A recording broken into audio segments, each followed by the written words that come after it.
Well, I wanted to thank you for taking time to speak with me today. Hey, of course, anytime. I'd like to thank you for the opportunity to speak. I wanted to ask you, were there any changes in the recording process this time around? Yeah, there was quite a few changes this time. I guess first of all, we did a full pre-production session this time. That was the main thing. So when we started getting ideas together for this record, we probably demoed, I'd say 20 to 30 songs. Wow. Um, so we had a bunch of them, and then once we had those ideas, we all kind of sat around a table and like quite intensely debated which ones were going to make the record. Like we basically were like, we got these 30. Which songs do we all agree on? Which ones do we kind of agree on? And we kind of debated for hours and narrowed it down to 10. From there, we did another demo where we kind of like made a more polished demo. And then from there, we went and recorded the final product. This was also the first one we ever did completely ourselves as far as tracking. Our singer Anthony had a studio set up at his house, so we tracked everything there. And then once it was tracked, we sent it all off to Henrik Ud, who's a amazing mix and master guy. So yeah, it was quite different this time around. I would say much more involved is the main thing. Ember's Rise is one of my favorite tracks on the album. I wanted to ask if you could speak on it. Ember's Rise, yeah, I guess that's the most that's probably the most straightforward hard rockin' track on the record. I think that probably has like I'd say some accept vibes to it. Um, and that's an older song. That one's been around for a while. I think the original one demo that was submitted that was done during COVID, I think, when we were like around 2021, 2020, 2021, something like that. And it was the main riff from that song was kind of in another song. And I was listening to it and I was like, I think this track's a little incoherent, but I really like this riff. Right. So the guitar, I pointed that out to the guitar player. I'm like, can you make a song? You have this riff in this song. Do you think you could scrap the rest of this song and make a song just based around this riff? And he was like, okay, I'll give it a shot. He gave it a shot, and yeah, I'm with you. I think that's one of my favorites too. It's just, just straightforward, more American sounding, just good hard rock, heavy metal. And another track that really stands out to me is Endless Race. I wanted to ask if you could speak on it as well. Sure, and that's kind of like that's an interesting too that you that those are kind of like diametrically opposed in a lot of ways. Yeah. Yeah, the that one's much more European power metal sounding, and that one has some interesting history too. Our other guitar player, Rob, me and him played in a band called Skeletor many years ago together. This now fast forward to I think I left Skeletor in 2020. Fast forward now, we're both in two bands together again. Neither one of us are in that band. Well, in the later days of him being in Skeletor, he had written that song and presented it to them. So when we were doing we were starting to gather ideas for the record, I asked if anybody has anything, that existing that you want to pitch. If you have any ideas, any old demos kicking around, because we all write on our own. And he presented that, and I was like, "Whoa! Like, what is this?" Because I was pretty impressed. And he was like, "Well, that's a thing that I had for those guys, and they didn't want it." So I was like, "Okay, well, sounds like their loss is going to be our gain here." Absolutely. Because it was that was a challenge. That one was is one of my favorites too, and that was a very much a challenge for me because the way it's structured requires some fancier bass playing for myself. And the original demo had some pretty wacky bass on it. So I really wanted to kind of step out of my comfort zone and honor that. Yeah, that's a very good call, man. I really like how that one turned out too. And you have videos out from this album. I wanted to ask you, how did they go and what locations were used? Oh, let's see. So we've released Ascension and we've released yeah, so Ascension and Warriors of Greyhawk both are out now. Mm. Those we filmed those in the same day, actually, believe it or Wow. not.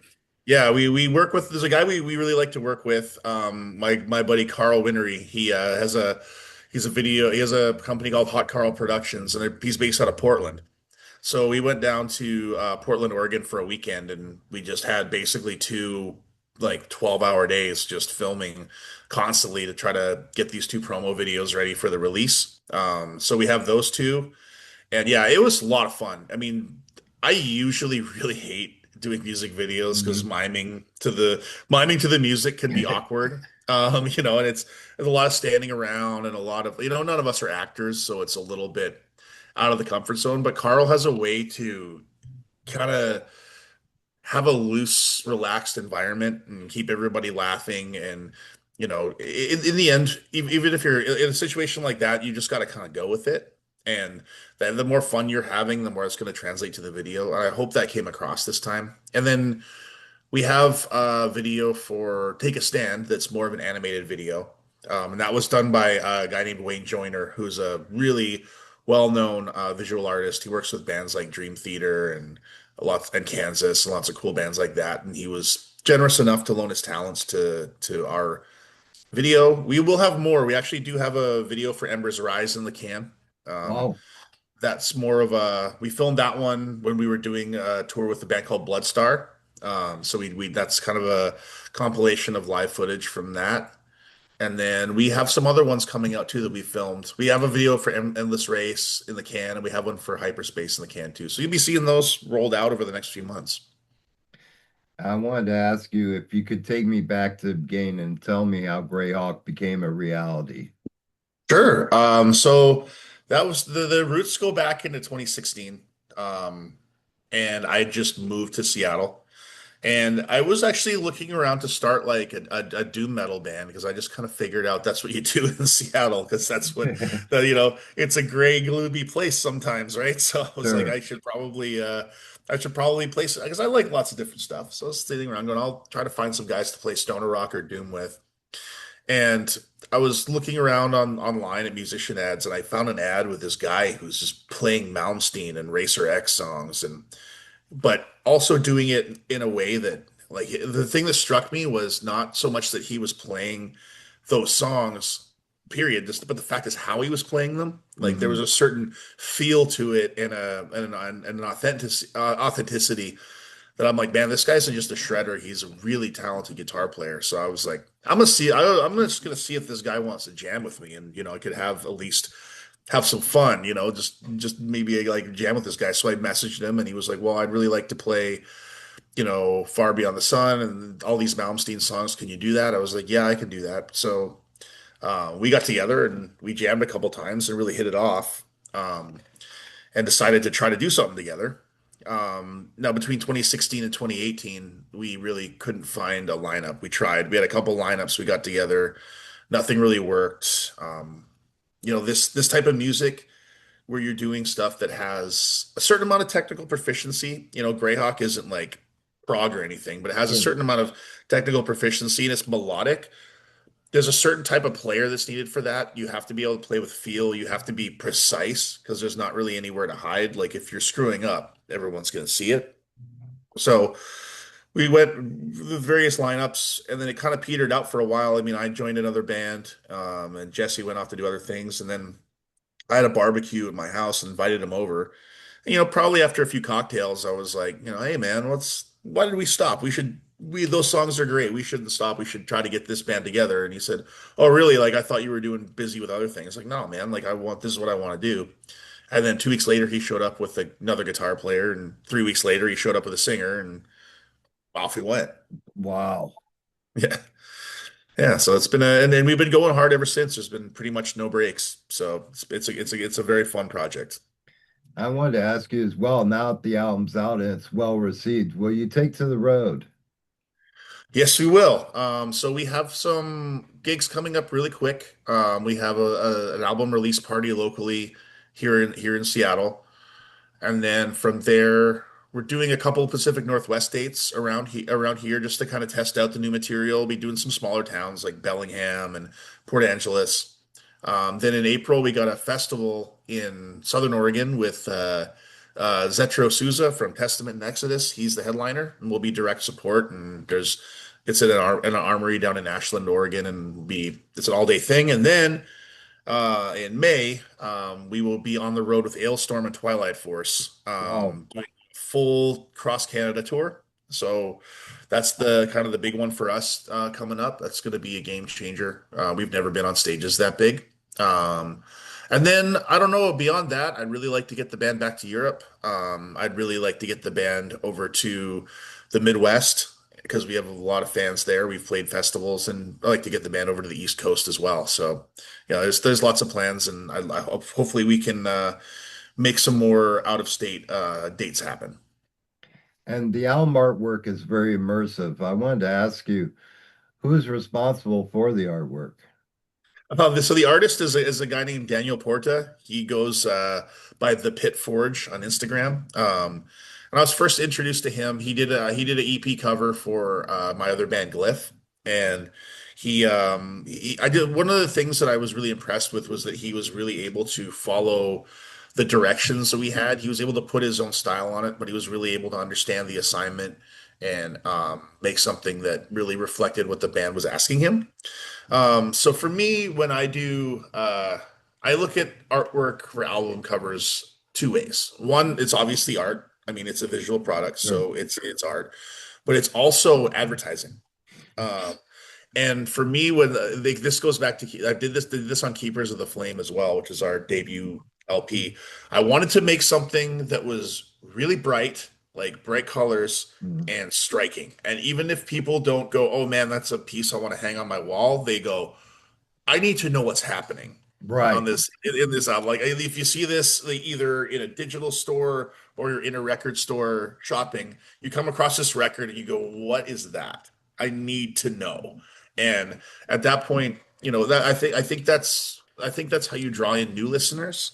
That's one way you can draw in new listeners. So that's kind of my approach to it. As I just basically pitched this guy, I'm like, "Look, I want a way over the top 1990s fantasy novel cover or RPG cover or video game cover where the band is kind of like our likenesses are on the cover as like Dungeons and Dragons alter egos. Yeah. And I want it blue. I want a giant wizard behind us, like just something way, way over the top and like you said, immersive. So when people look at it, they don't go, "Oh, that look another power metal album." They go, "What's that?" Right? So- Right. And I wanted to ask you as well, what is the best way to get a physical copy of this album and any merchandise that you have? Sure. Bandcamp is the best way. So if you go to our Bandcamp, there is links for both North American folks and European folks to get the album. We have shipping and distribution in Europe, so our fans in Europe can get the album at a reasonable shipping rate, and I'm not going to have to charge them $30 to ship an LP or a Right. CD to Europe. And then we have other options for North America. So that's the best place to get it. You can get it from our label, Cruz del Sur Music. And we have worldwide distribution, so there's lots of stores online to be able to get the album. And of course, you can stream it, iTunes, Spotify, Bandcamp, YouTube, wherever it's out. It's out everywhere we could get it at. And can you get a Greyhawk beanie there? Uh-oh. And can you So get a we got any? Greyhawk beanie at the site? You can get these stylish Greyhawk beans Excellent. at the Bandcamp site, and we will ship them out ASAP. So yeah, you can get them there. And lastly, I wanted to ask you if you could give a message to your fans, what message would you give them? My message is to just basically say thank you all for sticking with us over the last 10 years. I know this band has gone through a lot. We endured a global pandemic. We endured me getting shot at a show in 2021. We've endured guitar player lineup changes. We've endured singer changes. So, the fans have always stuck by us and believed in the band and are the way that the fans treat us. With a lot of they basically are always optimistic and they always are behind us and they always support us. Um, it's remarkable, when you lose a singer who is distinct as the guy we had before. A lot of people could and some people did, but most fans didn't. A lot of fans could write off a band as dead in the water. They're not going to recover from this. It's not going to be the same. They're not going to get someone as good. And our fans really believed in us and stuck with us, and I'll never forget that. So just really, Well, I wanted to thank you because you created a new fan in me. I it brought me to go back in your catalog and hear the amazing music you've created throughout the years. that's so cool, man. I'm really, really glad to hear that. And That's what we're here for. That really warms my heart to hear. So thank you so much for saying that. s- it shocked me to hear that you were shot on stage. What was the reasoning behind it? Was it something crazy or? Yeah, it was a guy who showed up. And you can it's all up there on the internet. It was big news back in 2021. A guy showed up with enough guns and ammunition to shoot up the whole venue.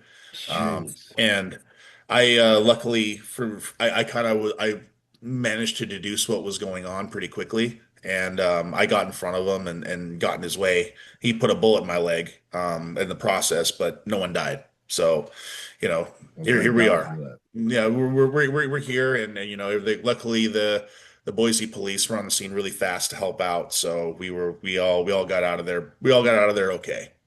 Great. Yeah. Well, I wanted to thank you again for taking time to speak with me. It's been an absolute pleasure speaking with you, my friend. Likewise, brother. Thank you so much for the time and the platform to talk Greyhawk, and yeah, absolutely. We'll be looking forward to this interview when it comes out. And thank you for everything you do. The underground hard rock and heavy metal press and guys like you who do this out of passion and have podcasts and websites and interviews. You guys are kind of the lifeblood of the underground, and you make things.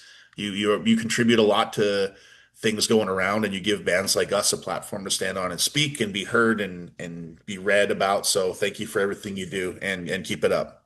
Well, thank you for your great music. That's what brings me the joy of doing what I do is to hear great new music. You Right know, on, man. the reason I started this, I'm 60 years old. The people I graduate are still listening to the same 80s tunes they listened to in the 80s. And Yeah. metal is alive and well and doing great right now. You know it. Yeah, I mean, I still love all the classics from back in the day. And you can love that and you can love new music too. So, Absolutely. Well, thank you again, my friend, and please keep me updated with any new news as it comes about. yes, sir, will do. All right. Thank you, my friend. Enjoy the rest of your Thank, day. thank you, brother. Cheers.